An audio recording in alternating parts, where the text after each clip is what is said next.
ஆப்கானிஸ்தானுக்கு எதிராக ஜெய்ஸ்வால் செஞ்சுரி அடிச்சு கூட அவருக்கு ஸ்குவாட்ல இடம் இல்லாம போயிடுச்சேப்பா. இப்படி சொல்ற மாதிரிதான் இப்ப இங்கிலாந்துக்கு எதிரான ஓடிஐ ஸ்குவாட பார்க்கும்போது வந்திருக்குங்க. இப்ப இதுல பாத்தீங்கன்னா சுப்மன் கில் கேப்டனா வந்திருக்காரு. ஸ்ரேயஸ் ஐயர் வைஸ் கேப்டனா வந்திருக்காரு. அதுக்கப்புறம் நம்மளோட சீனியர் பிளேயர்ஸ் ரோஹித் சர்மா, விராட் கோலி ரெண்டு பேருமே இந்த ஸ்குவாட்ல வந்திருக்காங்க. ஆனா விராட் கோலி அவர் ஃபிட்னஸை பொறுத்து தான் அவர் விளையாடுவாரா இல்லையா அப்படின்றது தெரியுங்க. ஏன்னா ஆப்கானிஸ்தானுக்கு எதிரான சீரீஸ்ல அவர் இன்ஜுரினால அவர் இடம் பெறல. ஆனா இந்த ஸ்குவாட்ல அவர் இடம் பெற்றிருக்காரு. ஆனா இவரோட ஃபிட்னஸை பொறுத்து தான் இவர் மற்ற மேட்ச்ல விளையாடுவாரா இல்லையா அப்படின்றது தெரியும். அதுக்கப்புறம் பாத்தீங்கன்னா பேட்ஸ்மேன்ஸ்ல இசான் கிசான், KL ராகுல் இவங்க ரெண்டு பேர் வந்திருக்காங்க.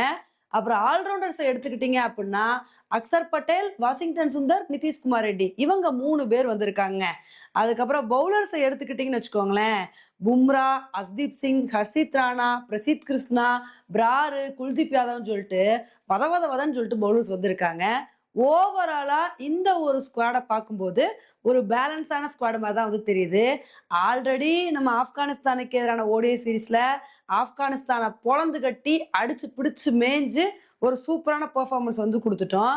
இப்ப அதே மாதிரி இங்கிலாந்துக்கு எதிராகவும் நல்ல ஒரு பெர்ஃபார்மன்ஸை கொடுத்து இங்கிலாந்துக்கு எதிராக ஓடிஐ சீரீஸை வின் பண்ணணும் அப்படின்றதுதான் நம்மளோட ஆசையா இருக்கு.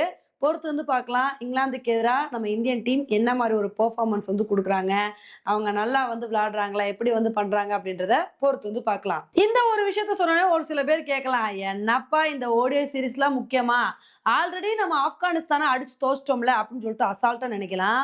ஆனா நம்ம ஆப்கானிஸ்தான் கூட விளையாண்ட மாதிரி இந்த ஓடிஐ சீரீஸை அசால்ட்டா எடுத்து விளையாட முடியாதுங்க. இங்கிலாந்துக்கு எதிராக நம்ம விளையாட போற ஓடிஐ சீரீஸ் ரொம்பவே முக்கியம். ஏன்னா இந்த ஓடிஐ சீரீஸ் இங்கிலாந்துல நடக்க போகுது. ஏன் இங்கிலாந்துல நடக்க போற இந்த ஓடிஐ சீரீஸ் முக்கியம்னு சொல்றோம் அப்படின்னா 2027 வேர்ல்டு கப் சவுத் ஆப்பிரிக்கால தான் நடக்க போகுது. சவுத் ஆப்பிரிக்கா கண்டிஷன்ஸும் இங்கிலாந்து கண்டிஷன்ஸும் ஆல்மோஸ்ட் சேமா இருக்கும்.